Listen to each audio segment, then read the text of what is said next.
मेरे प्यारे विद्वान साथियों, मैं नीरज कुमार विश्वास आपके अपने YouTube channel Neeraj sir Katihar में आपका स्वागत है। आज हम बात करने वाले हैं साइंस के कुछ महत्वपूर्ण क्वेश्चन पर, जो कि आईटीआई, पैरामेडिकल एंड पॉलिटेक्निक के लिए काफ़ी इंपॉर्टेंट क्वेश्चन है। तो चलिए समय नहीं गंवाते हुए क्वेश्चन पर बात करते हैं। लेकिन अगर आप इस वीडियो पर पहली बार आए हैं तो कृपया करके चैनल को अवश्य सब्सक्राइब कर दें, ठीक है। तो चलिए क्वेश्चन नंबर 1 कह रहा है, कैंसर अस्थि मज्जा के कौन से भाग को प्रभावित करता है। तो यहाँ पर 1 नंबर क्वेश्चन का answer option number B correct answer है, ल्यूकेमिया, ऑप्शन नंबर बी होगा, ठीक है। तो चलिए नेक्स्ट क्वेश्चन की बात करते हैं। 2 नंबर क्वेश्चन कहता है, चींटी के कितने पैर होते हैं। तो चींटी की जो है आपका पैर, 2 नंबर क्वेश्चन का आंसर ऑप्शन नंबर यहाँ पर आपका 1 करेक्ट आंसर है, 6 पैर होते हैं। तो चींटी के कितने पैर होते हैं, 6 पैर होते हैं, ठीक है। चलिए नेक्स्ट क्वेश्चन की बात करते हैं। 3 नंबर क्वेश्चन करा, फाइलेरिया इनमें से किससे होता है। फाइलेरिया इनमें से किससे होता है, 3 नंबर क्वेश्चन का आंसर देंगे। तो 3 नंबर क्वेश्चन का answer option number B correct answer है, प्रोटोजोआ से होता है, option number C correct answer है, प्रोटोजोआ, ठीक है। तो चलिए नेक्स्ट क्वेश्चन की बात करते हैं। 4 नंबर क्वेश्चन का था, पारिस्थितिकी विज्ञान इनमें से किससे संबंध है।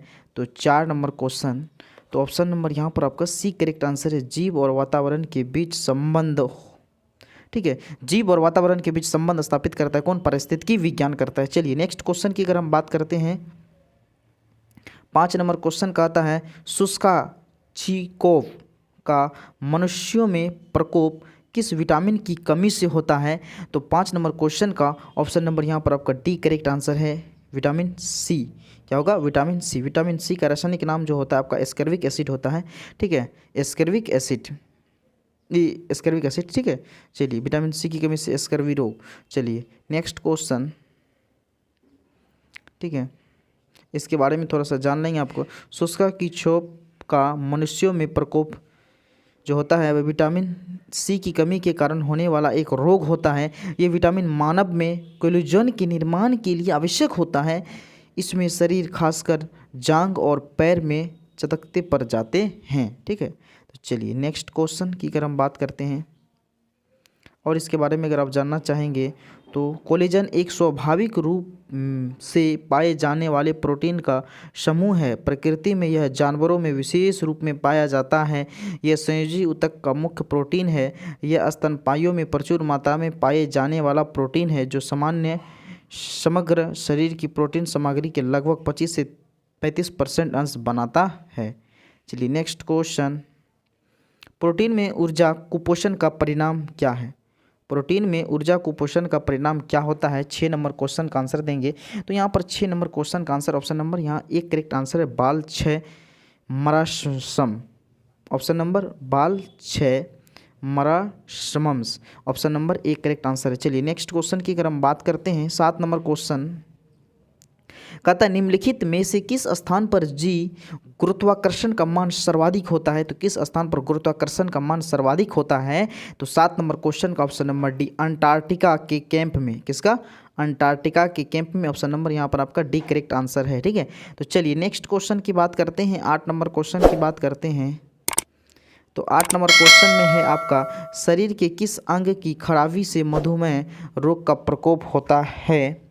8 नंबर क्वेश्चन, तो 8 नंबर क्वेश्चन का ऑप्शन नंबर बी यहाँ पर आपका करेक्ट आंसर है, पेनक्रियाज या अग्नाशय, पेनक्रियाज या अग्नाशय, ऑप्शन नंबर यहाँ पर आपका बी करेक्ट आंसर है, ठीक है। तो चलिए नेक्स्ट क्वेश्चन की बात करते हैं। 9 नंबर क्वेश्चन का आता है, इबोला क्या है। ये बहुत इंपॉर्टेंट क्वेश्चन है। इबोला एक प्रकार का वायरस है। इबोला क्या है आपका, एक प्रकार का वायरस है। तो यहाँ पर ऑप्शन नंबर 1 करेक्ट आंसर है, इबोला एक वायरस है, ठीक है।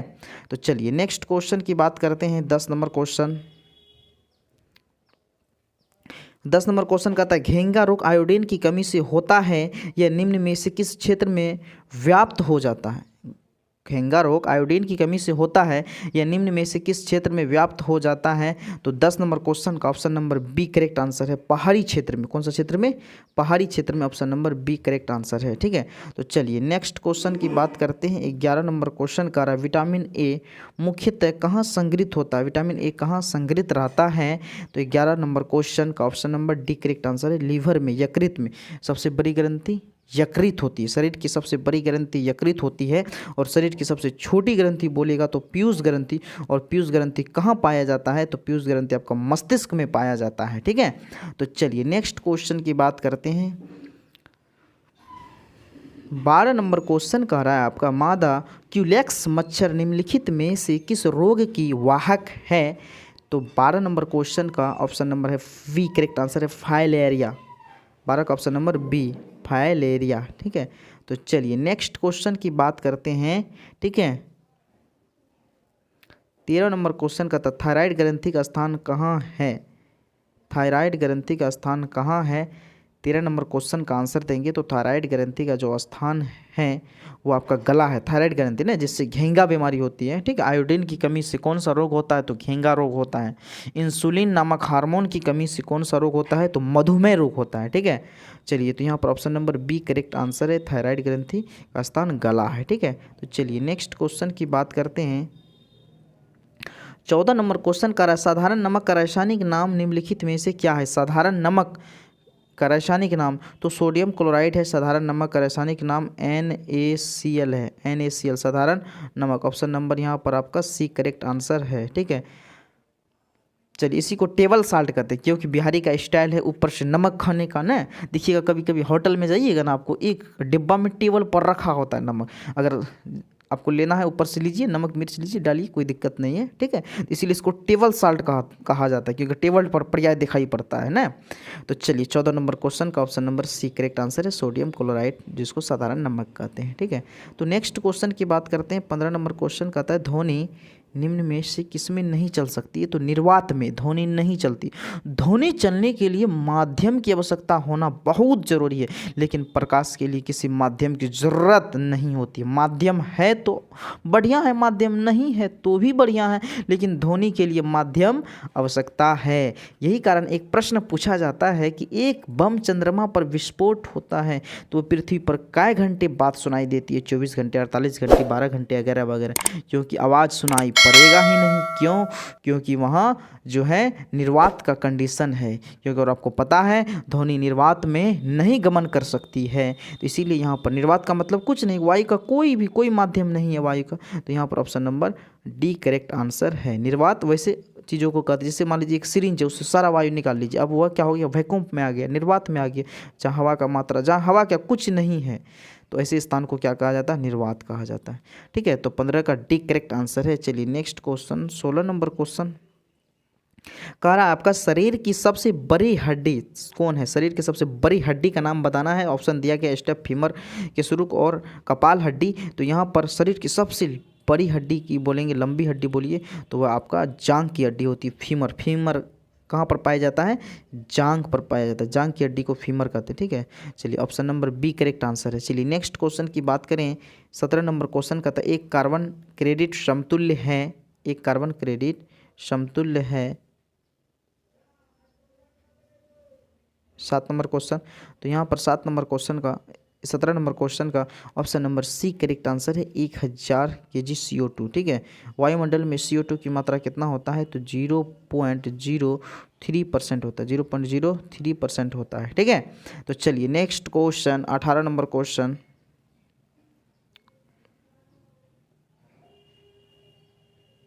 निम्नलिखित में से कौन सा तत्व सोलर सेल में प्रयुक्त किया जाता है? 18 नंबर क्वेश्चन, सोलर सेल में प्रयुक्त किया जाता है। 18 नंबर क्वेश्चन, सिलिकॉन। सिलिकॉन जो है सोलर सेल में प्रयुक्त किया जाता है, सिलिकॉन वैली। ठीक है, चलिए ऑप्शन नंबर यहाँ पर आपका एक करेक्ट आंसर है। चलिए नेक्स्ट क्वेश्चन 19 नंबर क्वेश्चन कहता है, इलेक्ट्रॉनिक बल्ब का फिलामेंट किसका बना होता है? ठीक है, अगर हम बल्ब की बात करते हैं तो बल्ब कांच का बना होता है, जिसके अंदर निष्क्रिय गैस भरा रहता है, ताकि बाहर भीतर के दाब के बीच बल्ब संतुलन रहे, बल्ब नहीं टूटे। बल्ब का फिलामेंट का गलनांक 3400 से 3800 डिग्री सेल्सियस लगभग होता है। ठीक है, ये भी ध्यान में रखना है। बल्ब की खोज जो है आपको एडिसन साहब ने किया था। ठीक है, जो कि कितना मशक्क़त करना पड़ा एडिसन साहब को, 999 बार वह उसका प्रयास असफल रहा। आदमी एक बार दो बार प्रयास करता है तो किसी में अगर असफल हो जाता है उस काम को ही छोड़ देता। सीखिए उस सक्सेसफुल आदमी से सीखिए, जो कि 1000 बार में भी सफल नहीं हुआ। ठीक है, तब पर भी लेकिन बल्ब का खोज बल्ब बना करके दिखाया। ठीक है, तो बल्ब की खोज किसने किया था? तो एडिसन ने किया था। ठीक है, तो 19 नंबर क्वेश्चन, इलेक्ट्रॉनिक बल्ब में फिलामेंट किसका बना होता है? तो टंगस्टन का बना होता है। ठीक है, टंगस्टन का संकेत W होता है, परमाणु संख्या 74 होता है। टंगस्टन का जो होता है आपका प्लेटिनम वॉल्फ्रम होता है, इसीलिए वॉल्फ्रम के आधार पर W से सूचित किया जाता है। ठीक है, तो चलिए नेक्स्ट क्वेश्चन 20 नंबर क्वेश्चन। तो 20 नंबर क्वेश्चन का रहा है मिनीमाता व्याधि का मुख्य कारण क्या है? मिनीमाता व्याधि का मुख्य कारण क्या है? तो 20 नंबर क्वेश्चन और लास्ट क्वेश्चन है, अंतिम क्वेश्चन है, आप लोग अवश्य जवाब देंगे। तो चलिए 20 नंबर क्वेश्चन का आंसर ऑप्शन नंबर यहाँ पर आपका C करेक्ट आंसर है। Option number C correct answer है। मिनीमाता व्याधि का मुख्य कारण क्या है? पारा, यानी कि मिनीमाता रोग किसके कारण होता है? पारा। ठीक है, अब आपको बताना है पारा का यहाँ एटॉमिक नंबर, कमेंट बॉक्स में डालिएगा पारा का एटॉमिक नंबर कितना होता है। ठीक है, पारा का एटॉमिक नंबर कितना होता है और पारा का संकेत क्या होता है, ये दोनों क्वेश्चन आप कमेंट बॉक्स में अवश्य जवाब देंगे। ठीक है, अगर वीडियो को बढ़िया लगा होगा तो अपने मित्रों दोस्तों के साथ अवश्य साझा करेंगे। अगर चैनल पर पहली बार आए हैं तो कृपया करके चैनल को सब्सक्राइब भी कर लें, इस तरह का नोटिफिकेशन आपको सबसे पहले पहुंच सकें। लेकिन कब? जब आप चैनल को सब्सक्राइब करके बेल आइकन दबा देंगे तभी पहुंचेगा, अन्यथा आपका जो है कि कोई भी फॉर्म छूट भी सकता है। इसमें सभी तरह के नोटिफिकेशन कॉम्पिटिटिव एग्जाम के डाले जाते हैं। ठीक है, तो चलिए सभी स्टूडेंट को बहुत बहुत धन्यवाद।